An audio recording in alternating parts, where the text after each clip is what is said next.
Not everyone wants a lightweight, stripped-down gaming mouse, and for you ergo, feature-packed mouse lovers out there, today we have two of the best options on the market currently with the Razer Basilisk V3 Pro and Logitech G502X Plus, which we're going to be putting head-to-head and comparing in today's video so you guys can decide which one will be best for you. Both mice are set on the same playing field, price-wise at $160, and both very similar shapes. When I say similar, I mean they're almost identical, with their measurements coming in almost the same. But I do like the slightly more narrow grip width on the Basilisk, along with the more pronounced hump on the top of the mouse, which feels a little bit more supportive, specifically in a claw style of grip, which I find myself using the most often.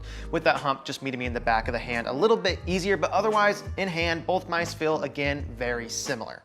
The G502X does come in 6 grams lighter though than the Basilisk, but for me personally, in hand, it's nothing I can actually perceive when switching between them. You'll find rubber grips on either side of both mice, which also feel, again, similar in texture, both providing good grip, and then on top, you do get a bigger difference in shell texture, with the Basilisk having more of a gritty PBT keycap-esque feeling, in the G502 having a much smoother finish, which feels more slippery overall, and is also just more prone to actually shining and picking up those hand or finger oils. One big difference you'll notice when looking at the top of the mice is the fact that you actually get a couple more buttons on the G502X Plus off the left of your front mouse click, with the G502X having a total of actually 13 different programmable buttons, and the Basilisk having 2 less at 11, which of course isn't a huge deal, but if you're someone who wants every single button they can to use to their advantage, then you might find those extra ones the G502X Plus does have more useful for yourself and your use case.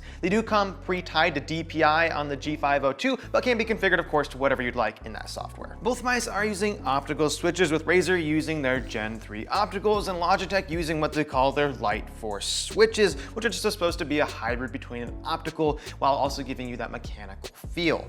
Both are on par with each other as far as switch feeling goes for the most part, although I would say Logitech's just feel a little bit more crispy and snappy. Both scroll wheels on each mice share very similar features, but with some differences that are worth noting. The Razer Basilisk wheel does stick out slightly further and has less rigid steps when scrolling. Both mice though have a button behind the scroll wheel that allow you to go from that normal scrolling mode or over into that free spin mode, which allows you of course to spin it freely without any steps there, spinning infinitely until it just slows down by itself.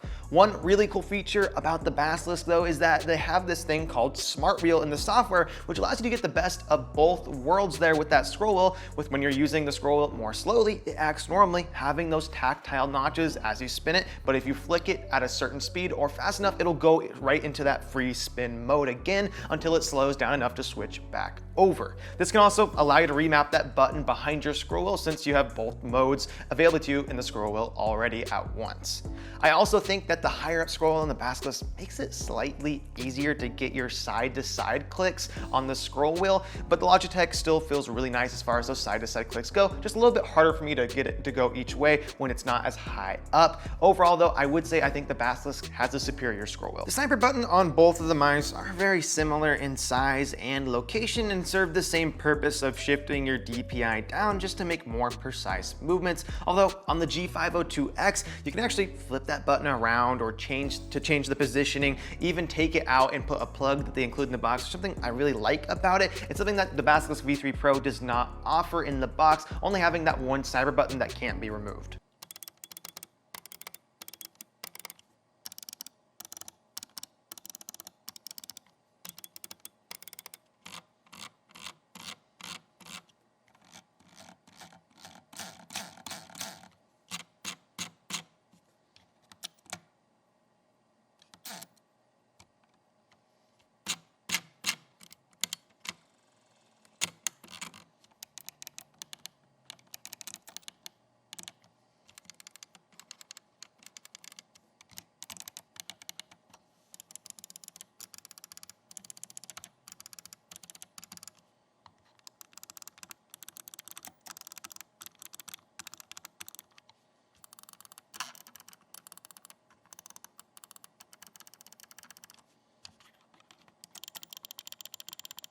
Another bigger deciding factor with the mice may be the connectivity, the G502X Plus only having the option of being used with the included dongle or while it's plugged in via its wire in the front. Whereas with the Basilisk, you have that switch that allows you to go between either that 2.4 gigahertz wireless connection with that dongle or the Bluetooth 5.0, which can be very useful, especially depending on your use case for the mouse. But if you are going to be using these mice just for gaming, then that Bluetooth shouldn't really be anything you'd ever want to use in the first place. Battery life on the G502 is marketed to get all the way up to 130 hours versus the Basilisk being at 90, and this is of course going to be while you have your RGB to a minimum or completely off, and will be reduced quite drastically if you do want to bump up that brightness on the RGB or max it out, but you're still able to go days on both mice without really needing to charge it. But the G502X does have an advantage there as far as the overall battery life. On the bottom, both mice have the option to be turned on or off, with the Basilisk also having its profile button down here, whereas on the G502, that profile button is the second button back from the scroll wheel. They both are using white PTFE feet, which I would say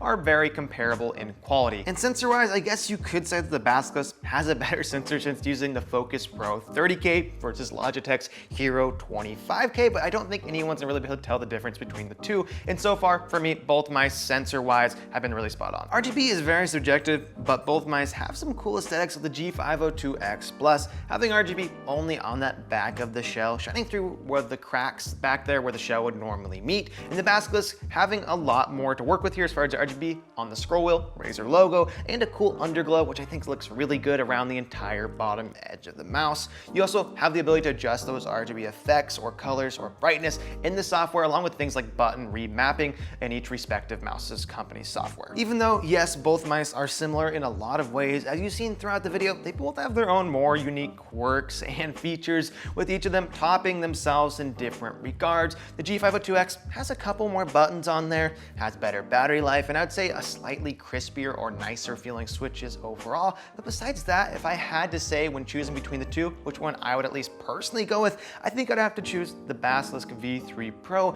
as I feel it's just a little bit more well-rounded out. The shape feels more comfortable for me, especially in that claw grip again. And I also think that feature of the smart reel on the scroll wheel is a very awesome one to have available to you. It's just not there on the G502X Plus. Having the addition also of the included Bluetooth is a nice inclusion, along with the aesthetics of the RGB. Overall, I think just makes it a little bit more appealing of a deal. Again though, both mice are great feature-packed options, but I do have to edge it out between the competition here towards the Basilisk. Thanks for watching. Let me know which mouse you guys prefer in the comments down below, and check out some of these other reviews on the screen now.